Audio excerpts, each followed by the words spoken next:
We're live.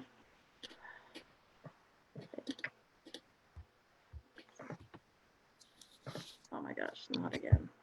Maybe this is the problem that Connor had. Yeah, it says live. No, here it is. I found it. We are? Yeah. Do you want me to send you the link? Put it in the chat. Okay. Yeah, there it is. All right, we can bring everyone in from waiting room. Okay. Oops. How do I?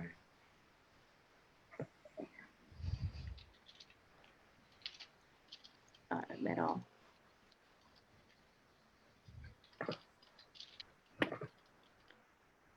Hello, everyone. We're about to just get started. We're waiting for a few people to join in.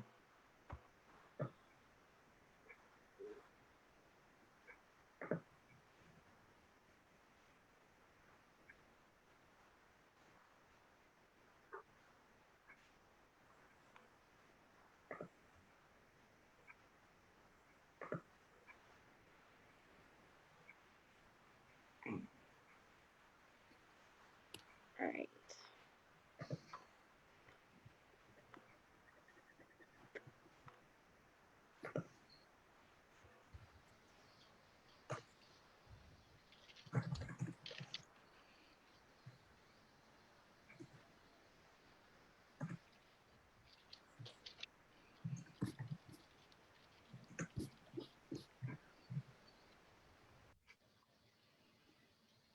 Wait, so Connor, where? Oh, okay, I finally see it.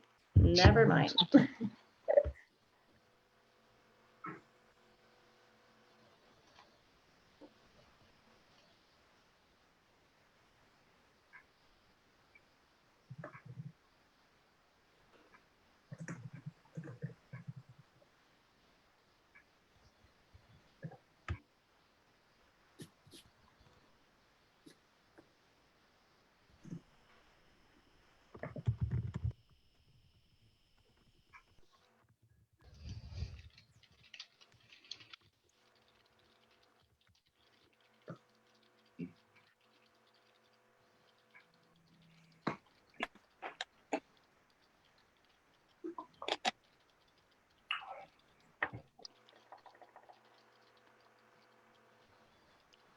Hello to everyone who's just joined us. Thank you for being here. We'll get started in 1 minute.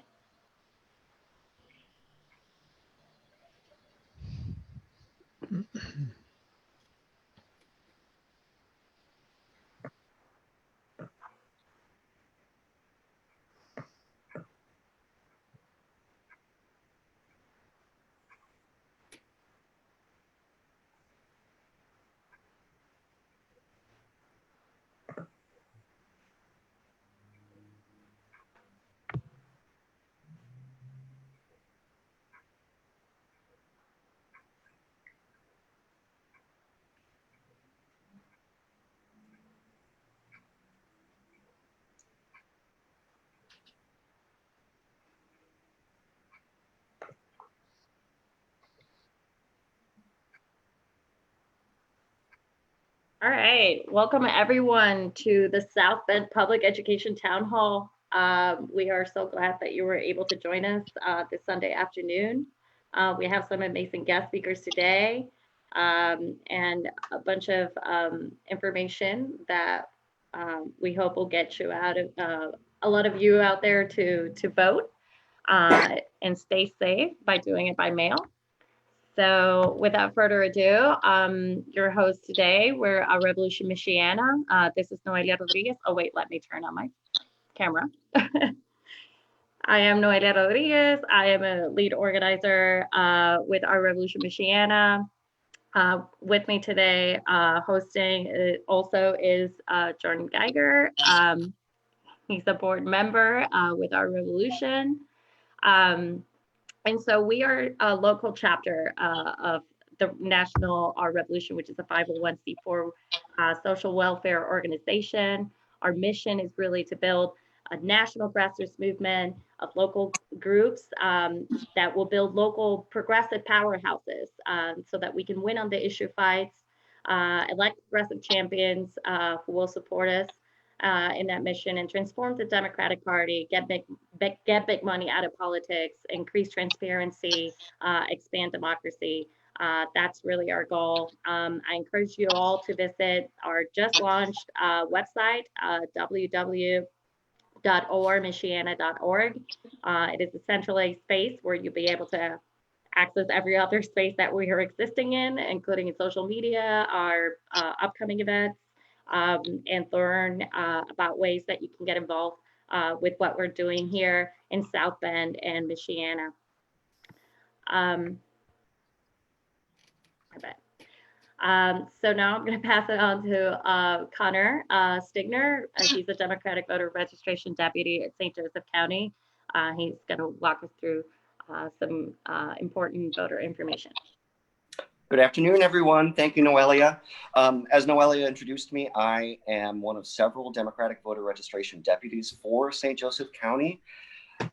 Certainly there is potential for things to change, but as things stand right now, there will still be in-person voting on June 2nd, as well as in-person absentee voting. Well, first of all, so our office works in tandem with the St. Joseph County Clerk, the absentee office, and the election board. And the election board and our offices as a whole are advising everyone, rather suggesting that everybody vote absentee by mail. So the first thing we need to know, the deadline to register will be Monday, May 4th, which is a week from tomorrow by midnight.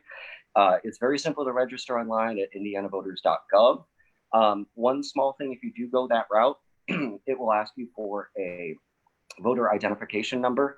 That confuses a lot of people. All it is your driver's license number. You can also utilize the last 4 digits of your social security number just so we can confirm your identity and that you are able to vote.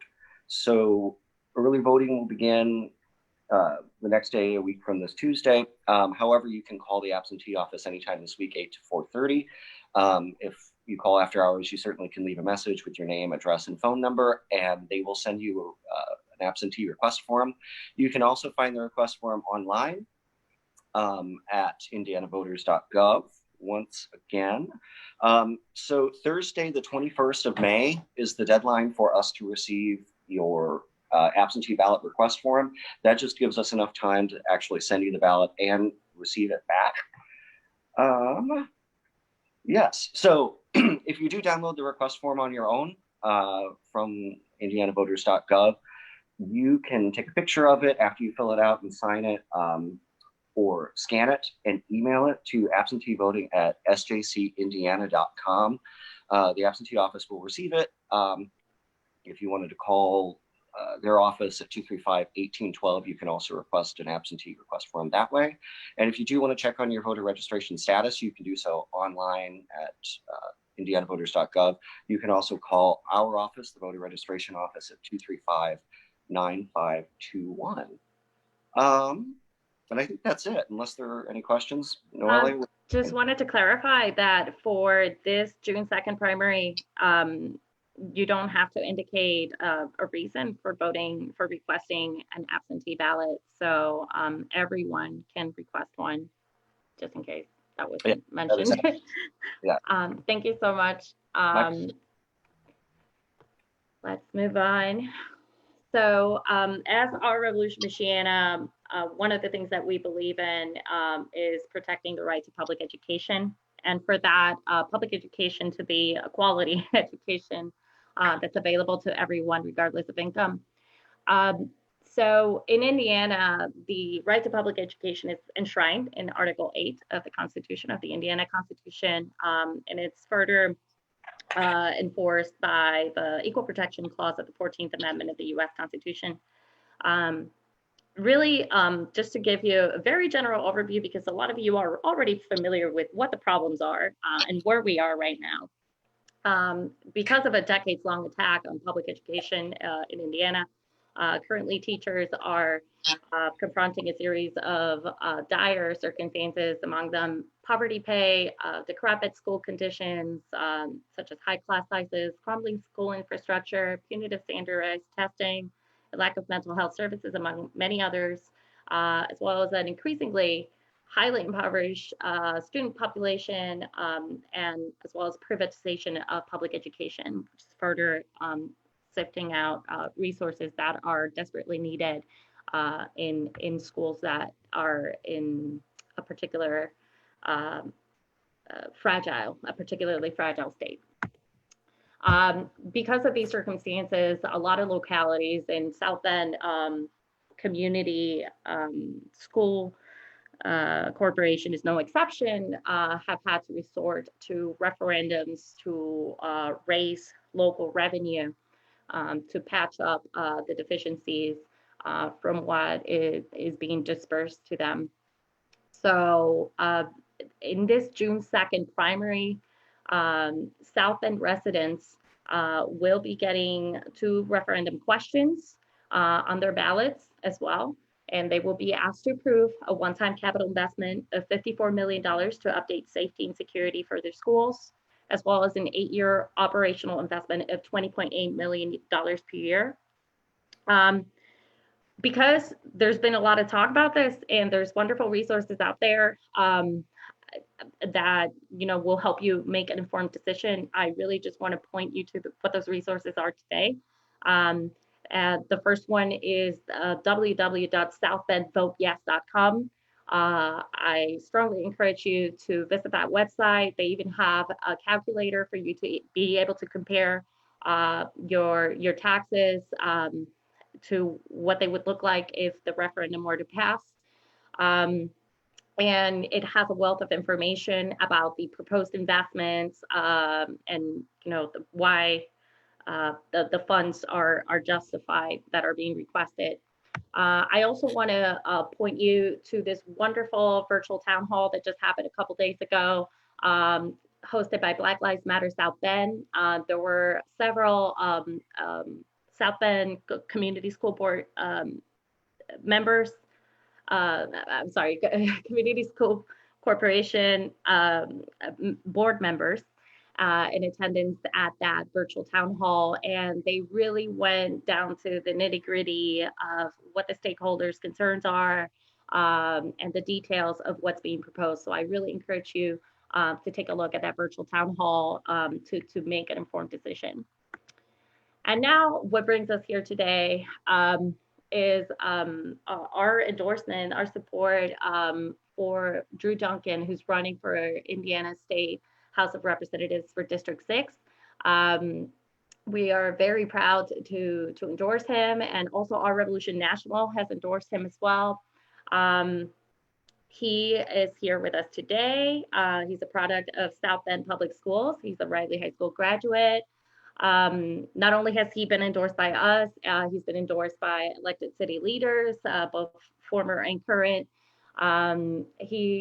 We endorsed him because he truly is a progressive champion that's, in this case, running in a solid blue district against the daughter of the 50-year incumbent. And we are thirsty for true change, for transformative change, and where better to do that than in a solid blue district. And so, he has a very strong platform when it comes to protecting public education, and he's committed to make that a legislative priority. So we're very happy to have him here today and have a conversation on this very important issue. So welcome, Drew. Hey, I am excited to be here. Thank you for having me. Thank you for the endorsement and the glowing introduction. This has been a historic race already. I think that typically when people are looking at the state rep level races in Indiana, they typically don't get as much excitement in spending and in looks as this race does. But I'm happy to be a person who's got a long track record and some receipts on public education and what we intend to do for it. And I'm happy to talk about it today.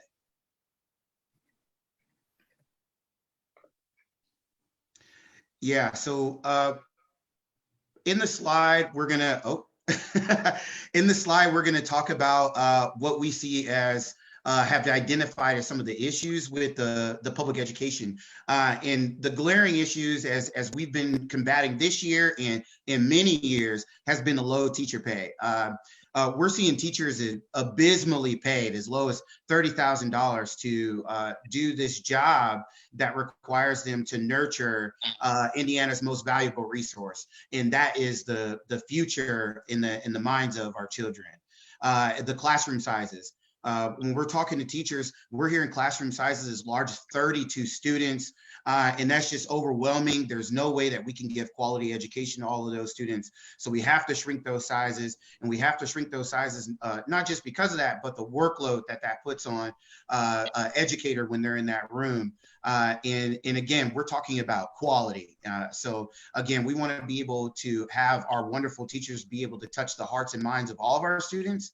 And it's really hard to do that when you have an abundance, just overcrowding of students in these classrooms. And we're looking at lack of mental health resources. This, while it's listed third, is one of the big things that needs to be tackled in 21st century education. Being a millennial, uniquely, some of the things that I've been able to witness is, in the 6th grade, I witnessed 9/11 on live television. We've seen a recession, and now twice a recession that's once in a lifetime. And so as we are experiencing these things and we're watching our parents lose their jobs at home and people are tightening their belt buckles, a lot of students need help coping with what's going on in the world, what's going on at home financially, and I definitely think that we have to put a investment in the mental health of the future of our students. So the next is test scores and teacher evaluations. We have a big problem with standardized tests in Indiana. We're not getting the information that we need, and we've got to talk about it. And we have to decouple those evaluations from those test scores with teacher evaluations. And then, of course, the unregulated charters in virtual schools. We saw just the outright theft and misuse of money by lack of oversight this year with the virtual and charter schools. And coming from a district where we have a referendum on the ballot about what we're going to do about money, I've got a big problem. And, we're on the record earlier this year and last year talking about what we intend to do about charter schools and what we can do about grants and the money that we need and how it needs to be used is to take care of the public schools first. So I think it's really ridiculous that we are looking at options for more charter schools to flood the market here when we have fantastic public school options that systematically are being destroyed by the legislature in its inaction, in negligent inaction. So we really have to combat that, and we'll talk about that in the next slide. So the solution, we want to put up legislation called Education Now. And a little bit about the bill is it would be a pay raise for teachers. It would limit the classroom sizes. We'd shrink the resource officer budget with the goal of replacing those individuals with mental health professionals in schools. And before we get into the thick of that, we are not talking about there being no security in public schools.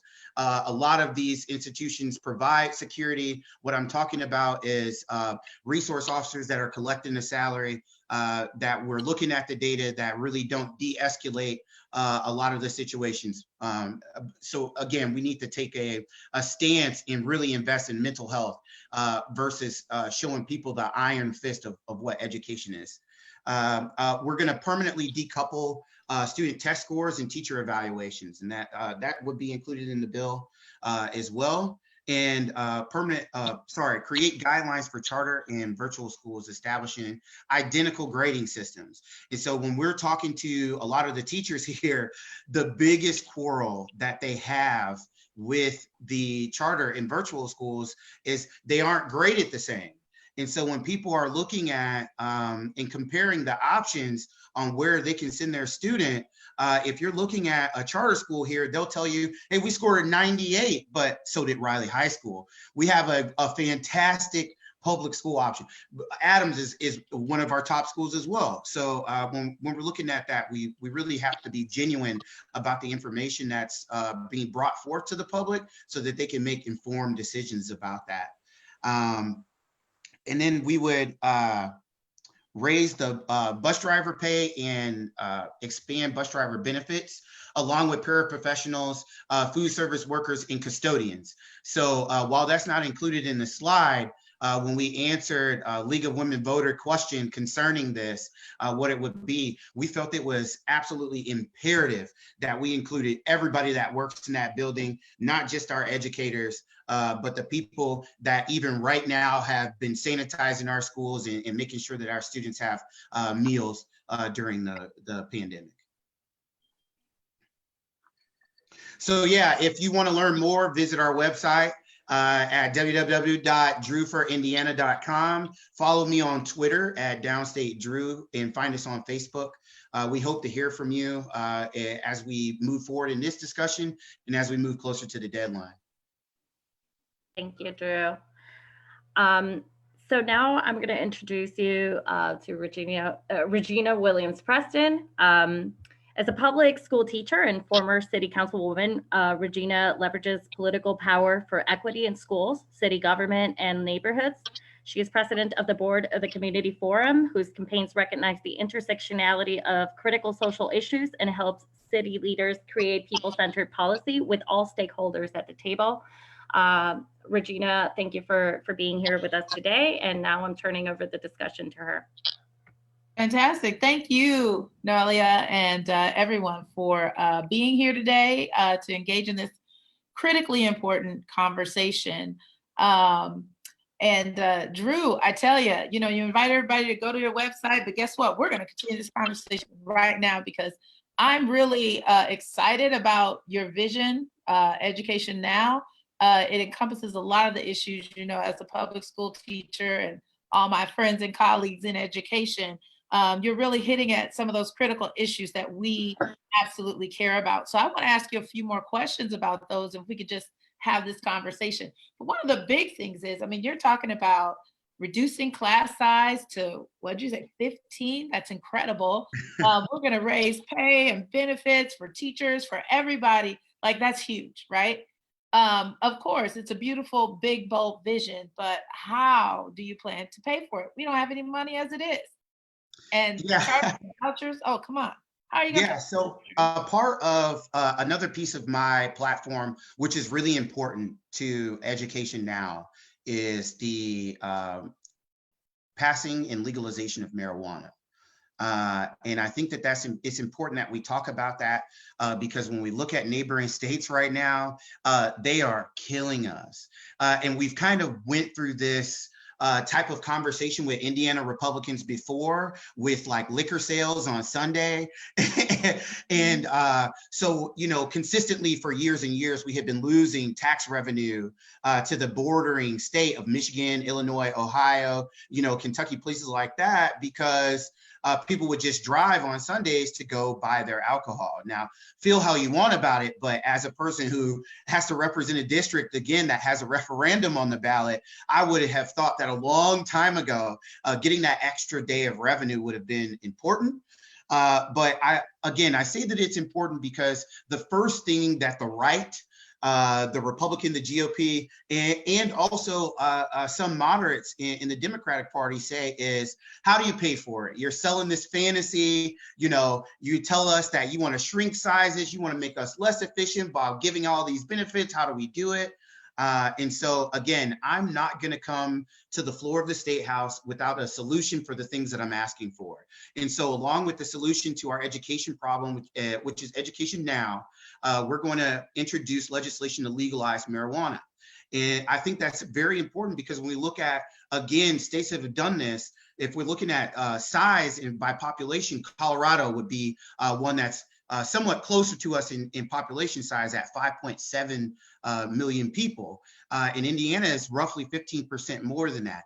In 2019, they reported that they did over $1 billion in tax revenue just for marijuana. And so if we're talking about $1 billion, and one of the things that I'm very passionate about with the legalization is that 80% of that tax revenue forever and ever be tied to the public school education system.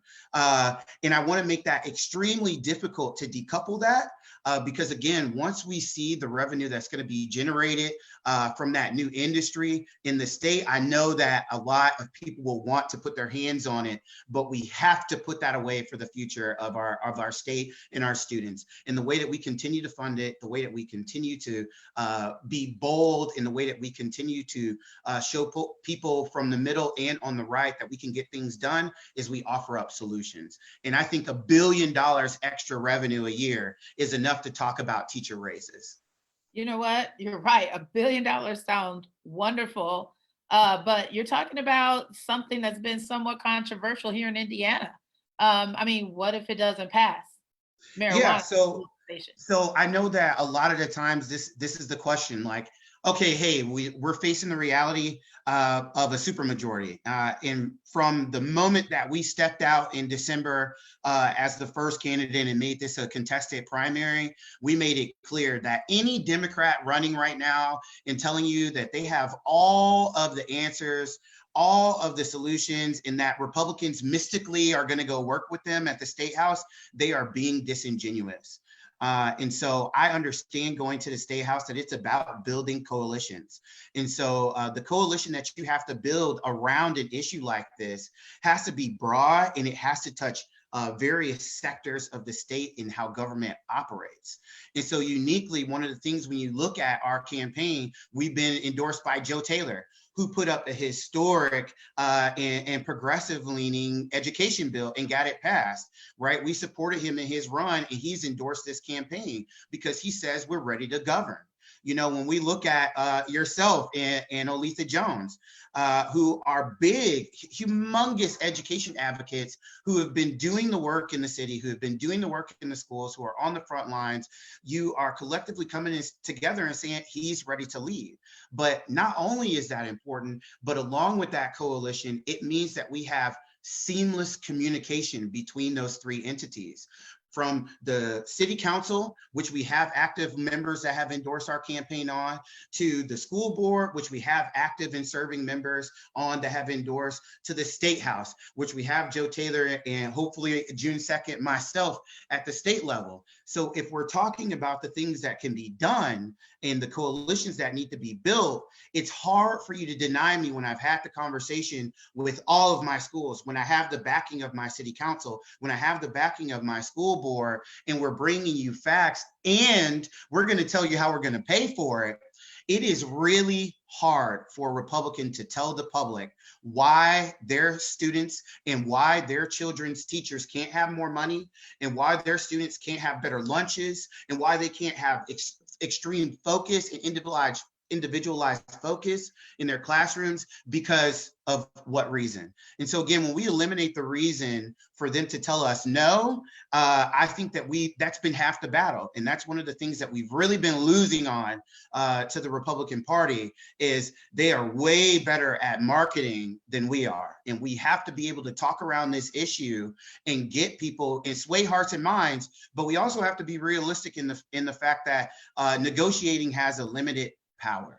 And so some of these people that we're looking at that are on education committees, and I'll at them because that's the type of person I am, Tim Westco, who is on an education committee, who's never stepped foot in a public education setting. And he thinks that he can sit on the board and tell the state how schools should be ran. It's egregious. And so a part of that, coming from a safe blue seat, is being able to look at those people and say, I want you to understand, every 2 years when you run, there will be a Democrat ready to challenge you, and we're going to fight like hell. And so I think that that is a part of the spirit that we have to bring to the party in order to see some of these progressive visions come forward. Again, I want to go work with people.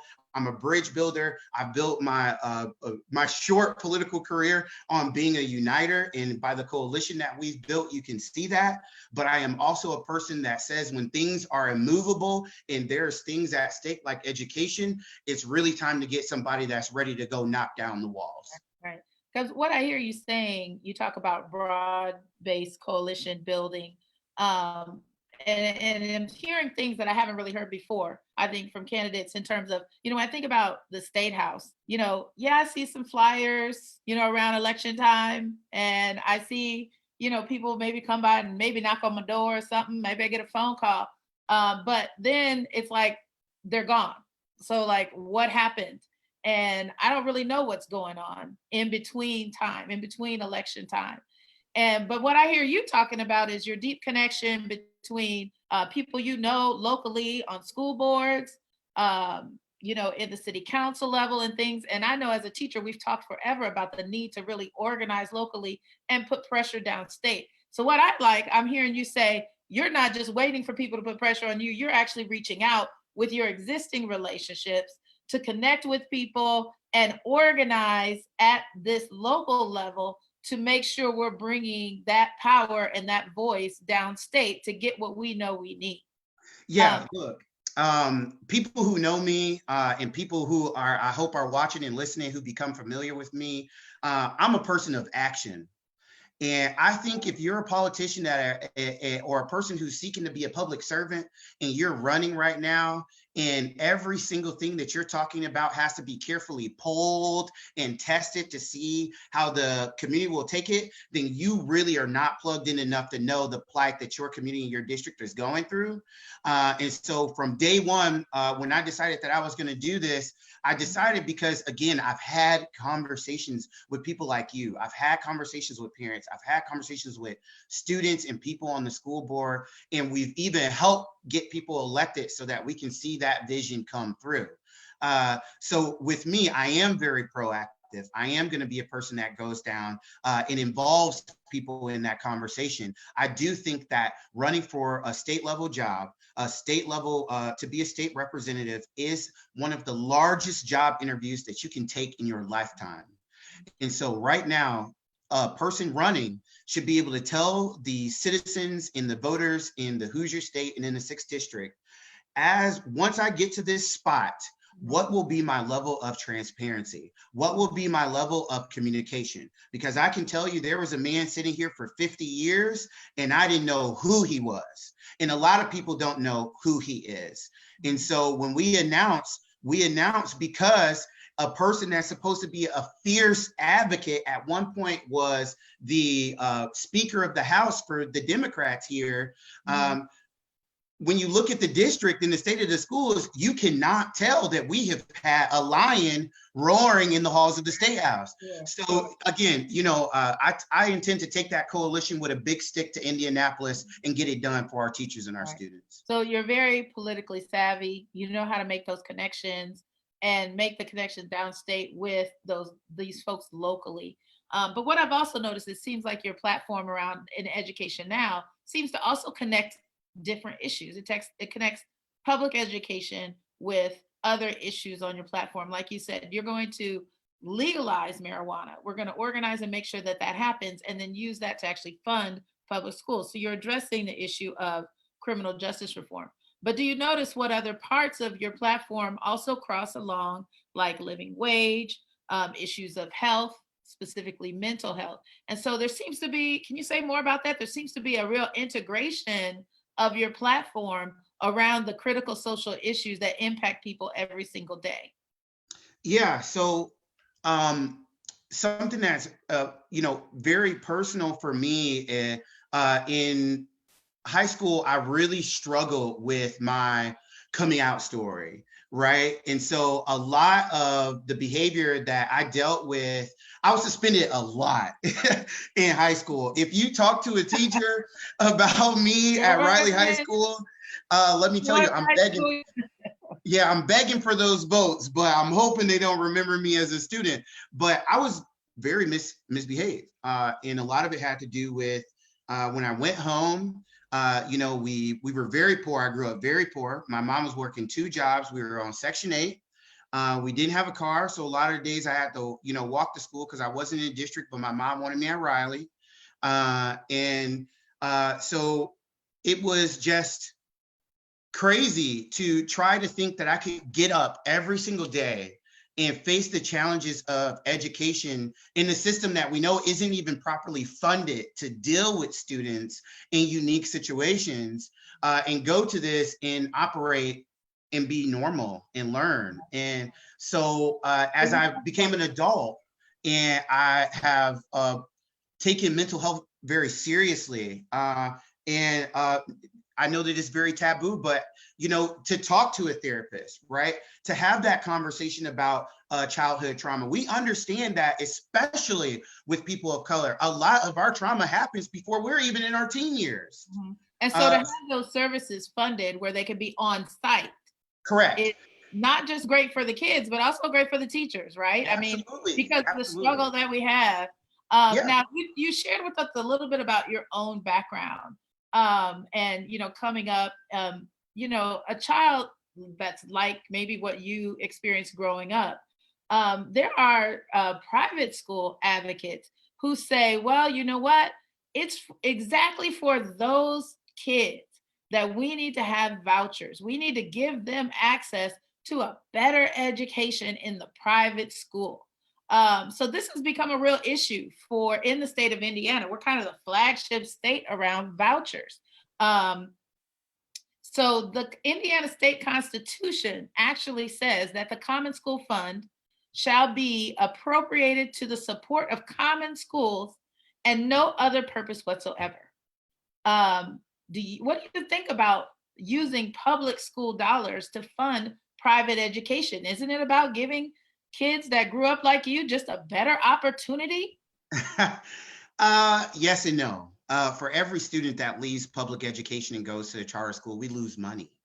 And so when we're looking at those things, we already have a starved system. And by introducing new entities that want money and that are going to take our students away and resources, when to be honest, they aren't really doing anything truly innovative.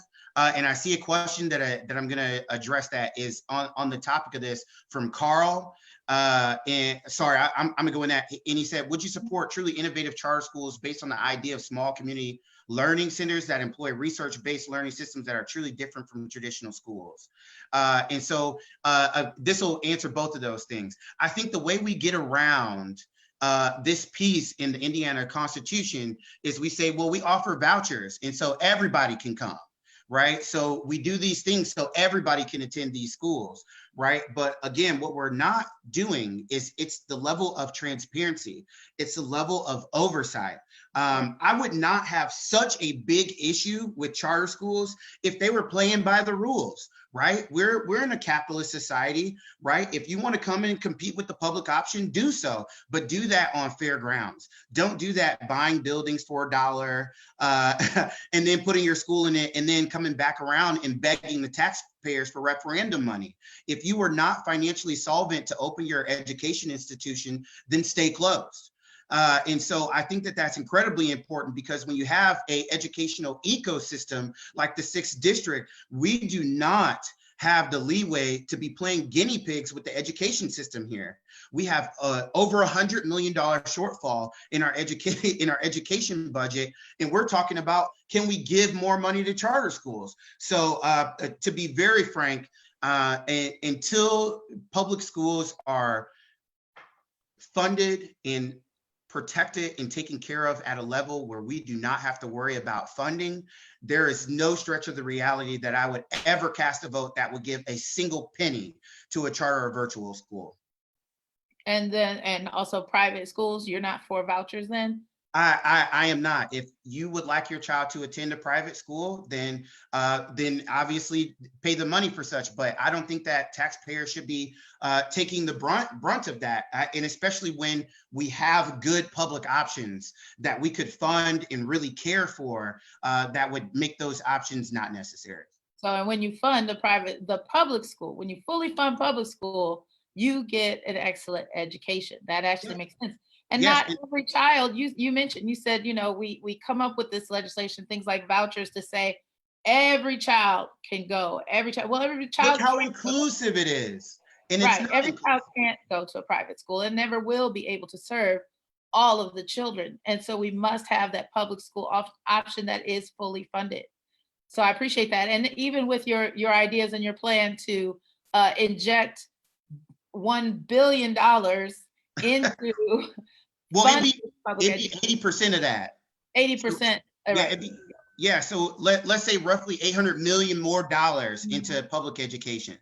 And again, along with that, when we're talking about the decoupling of test scores, we would also talk about the frequency of the testing and the information that we need to be pulling from those tests. And so I find that incredibly important as well, because if you're going to spend money, and right now, it looks like from 2001 to 2012, the funding for standardized testing went from $552 million to $1.7 billion.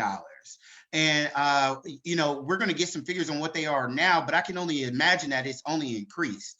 And so when we look at that kind of stuff, what has the standard test done for us? What's the information that we're really getting? We're spending a lot of money on getting the standardized test to figure out what the problem is, but then we're still not funding our schools enough to accurately fix the solution. And so again, this looks like the Republicans are using your taxpayer money to run a public relations campaign against public schools. And so what they're doing is they're running these tests to show you how bad these schools are doing. And then when they tell you how bad they are, they're saying, well, hey, this is how you should fix it. Get your scores up, get your teachers together, get your students together. Oh, but also we're going to cut the budget. You also mentioned a little bit about the amount of spending that goes into these state races. You're talking about the astronomical increase in funding for testing, spending on testing in the state of Indiana. Is there an issue around corruption here that needs to be addressed? I mean, how are we looking at how we're spending our dollars, and what is our priority? How do those things work? What do you have to say about that? Does a fat boy love cake? Of course, we have a corruption problem. We see it seething out of every orifice of our government. We have a huge issue with nepotism and the way that government runs, but it's really easy to do that. It's interesting they ask that question when you look at a race like now, when you have a person whose father held the seat, who then turned and held the seat for 50 years, who then turns and tries to hand the seat over to his daughter. And while everybody is welcome to run, we have that right. I really think that when we talk about corruption and the way that we look at government, if we want to see something different, we must start electing people that look like the electorate. We have enough upper middle class and rich class and elites representing us at the state level. We need people that come from a poor background, that know what it's like to eat a pack of noodles, after school and hunker down and do homework. Because how can we legislate for those things? How can we talk about those things? How can we handle those problems if they're a blind spot? And anyone who has not been touched by those directly, those situations, they can't go to the State House and say, you know what? I want to legislate for poor students sitting at home. Well, okay, tell me what's wrong. And so a part of that has to be, again, what you mentioned earlier and what we've been doing is just being proactive in the conversations that we're having with students, parents, teachers, and the people who serve in the education system. As a state rep, I understand that my job cannot be to sit in every classroom and observe, but my job is to talk to as many teachers, to as many administrators, and as many students as I can about the experience, so that when I go and I represent people downstate, that I have a full vision of what is going on in those classrooms. So we've talked also already a lot about connecting, the relationships you have and you will take with you to the State House with the folks locally. Are there any specific any specific things you see as a value of building those relationships? What's your vision for the relationship between the state rep and local leadership? So my vision for that is just for us to work seamlessly. I think what citizens really want to see from government, more than identity politics, more than broken promises and lip service, is just for somebody to get something done. And so I want to take the people that we've collected and I want to go get something done. And so if you look again at that coalition and what we're going to do, at the things that we've accomplished up into this run, winning in Trump country, running progressives in congressional districts and increasing that base, organizing on progressive issues, making sure that the city now has its very first female majority city council. I was a part of that. I'm going to continue to be a part of that. And in order to have a progressive that's going to have a vision for the state in a safe blue district, I think it has to be a person that has done that type of work. It seems like you're talking about not just engaging, but educating your local leaders. I think that here in South Bend, it's been a struggle for our common council, for example, to really understand how they can best support public schools. So engaging folk at the local level, educating them on the issues, but then also mobilizing them to make change. But there still is the question. I know that the fights that we've had or the struggles we've had here in South Bend often have a lot to do with even say local school boards or, figuring out how to make sure we hold our people accountable at this level. There seems to be barriers in place, whether it's the measures of accountability or information that's available or not necessarily available to the public. And you just have a hard time and forget about trying to hunt down charter school boards who are sometimes in different states or breaking into the folks who's running the private schools that are receiving those vouchers, whether it's Catholic institutions or whatever. So what can you do as a state rep to help those here who are fighting for accountability at the local level to really get the information we need in order to engage in the ways that you're talking about? Yeah, so that really starts with something that I'm very big on in government, and that is transparency. We live in the 21st century. We have the internet. Why are we getting minutes from these meetings, but not the procedure on how things are brought to the floor, or how to change the time so that citizens can attend? Or, even here locally in the district, every single year we have an issue with the budget process. Regina, you've been a part of that. And every year I'm sure you've talked to citizens that like, oh my God, I can't believe we just spent that money on that, who didn't understand the process. Well, our referendum that we have on our board coming up, it's already set, but there seems to be no process requiring the schools, the leadership to bring these things to the table. They created their own ideas about what they wanted to do. By the time we heard about it, it was already etched in stone. So what can we do about changing that and having some accountability so that the local leadership has to come to the public and has to engage? Yeah, so one of the things that I want to do is put forth legislation that doesn't treat these important institutions and foundations of committees and procedures as trade secrets, because we know that's how it's being used right now. And this is how people insulate themselves with institutional power. If I don't tell you how these things are done, if I don't explain how you get them changed, and I outspend you, and even in this contested race, when I first announced, I was not able to get voter information. So I was not even going to have information to target voters because the party protects incumbents. So we're talking, again, this is information that is, used as trade secrets. So again, we have to have someone who just simply has the political courage. I am not running for office because I want to go sit there for 50 years.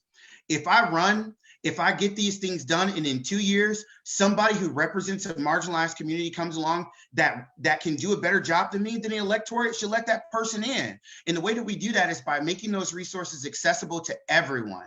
And that is the big thing that we have to get across to our public servants. These types of things, the state reps, the city councils, Congress, these are not career goals. We are going to be public servants. This should be a job that makes you tired because it's thankless and you're doing the good work.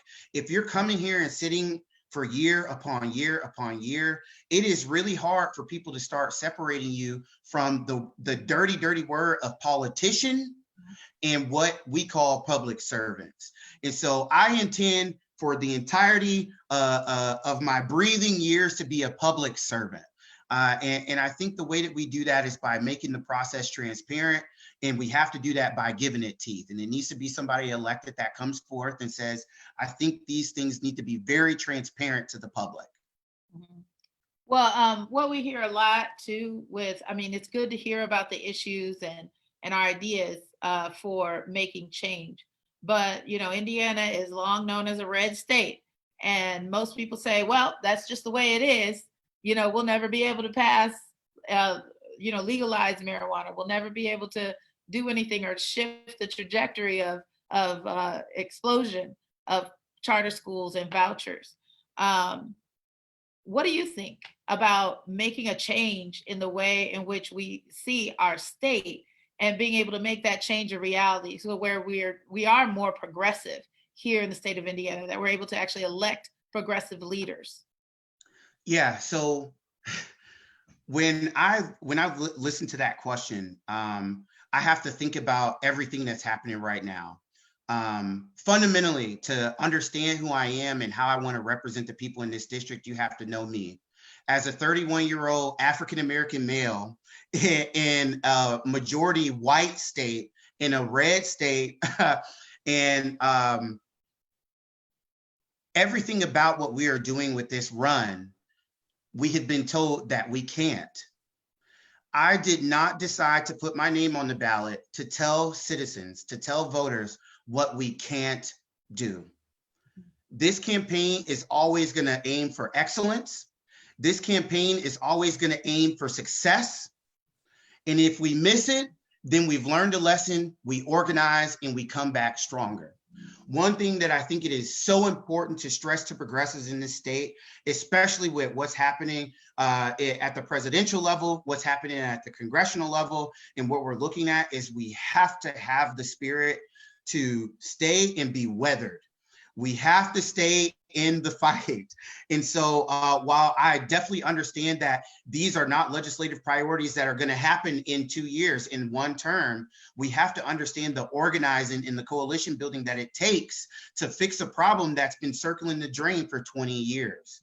And so I'm seeing the question here, what is the long game for the progressive movement in the state? And what do? We start recruiting candidates that look like the individuals in the communities that vote. And we have to start running people that are talking about issues that matter. We have to start running people that are more than just pageantry and what they look like and what they visually identify with. Visual representation is only one portion of politics. Right. And we have to make sure that we're electing people that have been doing the work, that have been in the streets talking to the people who are experiencing these problems and the problems that themselves that they're trying to fix that they've experienced. Right. The best experience is going through it. And I can tell you how we can combat reading issues in schools, because I'm a person that came from public schools where students have reading issues. Well, I think you're right on target in terms of it's important to talk to the people who's been through it. And I'm noticing also in the chat that Carl is talking about, I think he said he was been 30 years teacher in public education. Thank you for your service, Carl. He's he asked the question about, or he poses the issue that he believes that the structure of these huge compulsory factory model schools is not conducive to helping kids gain skills. And so I'm kind of reading into that question. I guess he's saying the way public schools are structured now where we've got these institutions and everybody kind of does the same thing, and we expect that to be good for our kids. Versus what he's saying, the big issue with charter schools is that these smaller groups, it's so expensive and cumbersome to become a charter school. It's only the rich people, it's only the people who have these established roles or whatever who can actually get a charter. Sounds like he's advocating for maybe what if there were regular folk, teachers, for example, who knew what's good for kids that could get charter school money and start these smaller schools all over. And I don't know that I'm representing him correctly or not, but I've heard people talk about that in terms of, well, having several different, just smaller institutions that are able to be nimble and work for the good of the kids that they have in front of them, even though it's a small group. Yeah. My fear personally about that is where is the accountability? You have certain kids who just don't seem to fit the mold here or there. And those kids we've seen this happen in New Orleans, where when Katrina came and knocked everything out, we have nothing, basically a bunch of smaller charter schools come in. But what happened was you had kids that would get that without the accountability around due process and IEPs, IDEA, kids were shifted here and there. They were counseled out of this school and sent in the street. We had thousands and thousands of kids in New Orleans who just weren't allowed in schools. Everyone divided them. So the question for me would be, how do you, and I think it exists now. Even in South Bend, we've got a new high school, Montessori High School coming online. We've got Purdue Polytech setting up shop. We already have Success and Career Academy, and of course, voucher schools. How do parents get the information they need to find out what the best fit for their child is? It seems like there's just this big marketing campaign that's throwing information at parents, and they're trying to do their best, but their kids end up bouncing here and there. And those who are the most expensive to educate, the ones with the greatest needs and the greatest challenges, are the ones that end up falling through the cracks. So to me, when you're saying, Drew, funding is critical. Because if we can make sure that there is that public school option, no child falls through the cracks. There's, the kids will always be there. That net will always be there. If it's fully funded, then it can be a good option. Well, not just fully funded, but again, oversight was a big portion of that as well. And that's for the public schools also. But again, when we talk about that seamless communication, right, at the state level, now I can see inside of that school. I can go have a conversation with a principal, right? We had plenty of conversations with Sean over at Riley about what's going on, where my niece is a straight A student who's got a scholarship to Purdue. So it's very important that we look at every facet of education. I understand that public education and its problems are not just going to be spent away. We can't just throw money at the problem and hope that something sticks. So a part of that spending obviously means that there come stipulations to those dollars that you're going to get, right? So a school needs to operate like this. A school needs to look like this. There needs to be more emphasis on the cities and localities having more rule over what they want their education to look like. Because I can tell you around here, there's a lot of people that would like unions to be able to come and present to high school students and have things like home ec and things represented back into the high schools. And especially as we see the crisis in student debt raising and things like that. It almost, if not better, to come out of school as a carpenter with no student debt and make that money. So I totally understand where you're coming from, Carl. I definitely appreciate your service as a public school teacher, but I do think that our best option is always going to be our public schools and reforming the system that exists and making sure that it has the money to thrive the way that we know that they can. Absolutely. You also mentioned in another conversation about restorative justice. This is something, in South Bend schools, we have a whole restorative justice implementation team. But quite frankly, it's really been hard to, make sure that gets the resources and support that it needs. Again, like Carl says, not just about the money, Because in fact, the National Education Association, the NEA, our national, actually has the opportunity, and they will come in and they will do training for all teachers in restorative practices for free. So it's not always about the money, but it's also can be about the will. Again, back to that local accountability, making sure the dollars are spent in a certain way. How do we see where those dollars are spent? What's the requirement for posting and putting information out there? Someone from your team sent me, and I hadn't seen it myself, just hadn't looked into it, but it's really kind of crazy in terms of looking at contracts. What about requirements requiring local school districts to make, you said transparency, right? Yes. To make their spending transparent. We did a search on Gateway and pulled up only 18 contracts, because according to, apparently they're only required to list any spending over $50,000. So seems to me there's probably a lot of other stuff we've been spending money on than 18 contracts in one particular school year, 2018. How do we make sure that people are going to be able to get the information they need and hold these people accountable for spending our tax dollars? The first step is electing somebody who actually wants to uncover those things. So I think we so often forget that. Again, running and having true representation, the first test that voters should put that candidate up to is, does this person have the political courage to do the things that they are saying to us that they are going to do? And when I tell the people that I want transparency, I want it. And so that's imperative for us to feel that we can trust the money that we're putting into these schools.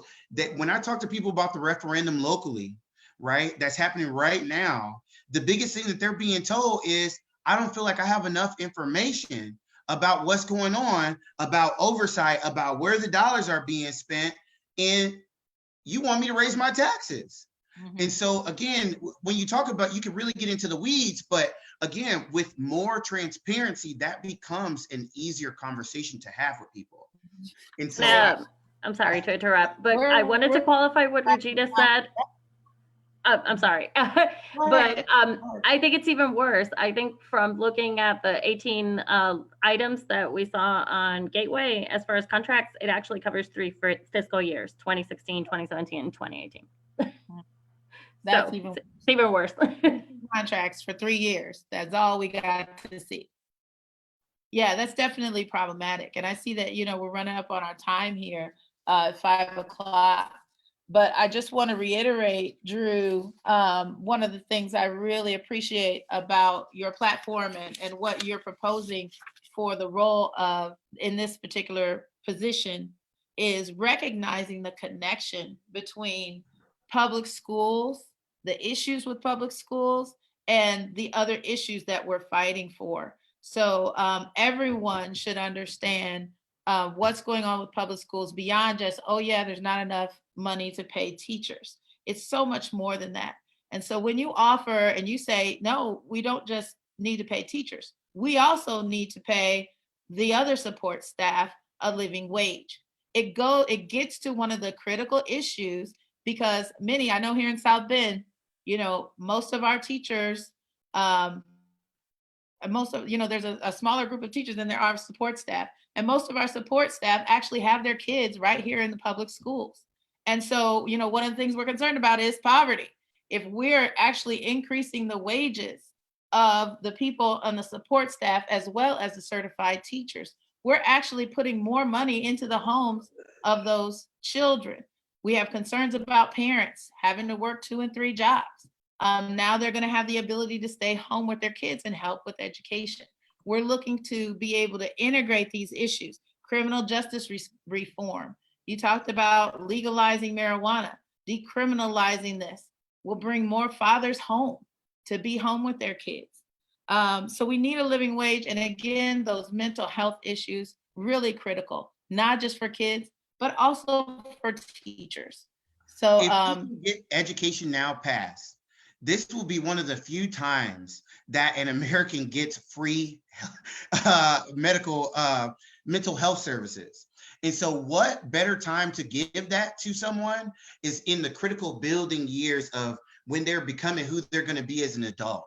And every person, whether you have children in the public school systems or not, should see value in making sure that we are not producing broken adults that come out with a lack of education. Absolutely. Thank you so much, Drew. I'm really excited about what you're going to do for public schools when you get in down there, and look forward to creating those partnerships and organizing with you here at the local level to make sure our voices as teachers, as students and families are heard downstate. Thank you so much. Noelia? Hi, thank you so much, Regina and Drew, for this wonderful conversation on extremely important topics. I'm so glad to have you here today. I wanted to actually pass it on to Jordan if he's here to wrap it up for us. Jordan, are you there? Yeah, I'm here. Sorry. Awesome. I was just muted. All right. Well, first I want to thank everyone for attending this important town hall discussion on public education. And I also want to remind everyone that our primary takes place on Tuesday, June 2nd. So we encourage everyone to vote safely, and that is vote by mail, which Connor spoke about earlier at the beginning of the program. And then also too, if you want to get involved with our revolution, please visit our new website, ormichiana.org. On that site, you'll find ways to, you'll see our list of events. You'll also be able to sign up for our regular email list. So thank you all for coming out, and we appreciate Regina and Drew for his time, and we wish you all the best. Drew? Thank you all for coming on a Sunday during a pandemic when we know that everybody has so much going on. From the beginning, we have talked about what this movement, what this campaign is about. This portion of it is about education. I think the investment in our children's futures is so imperative. We have to understand the urgency of this moment. We have to understand that we need to put an advocate there that's ready to go fight and has the political courage and has built the coalition to get the job done. So again, I thank everybody for coming out on this Sunday. I look forward to doing more town halls and talking about more pieces of what we're going to be doing in our platform. Again, follow me at Downstate Drew on Twitter. Follow me on Facebook. Give our page a like and share it, and share this so people can hear about the good word of education now that's going to come to the state house. And we look forward to hearing from you again.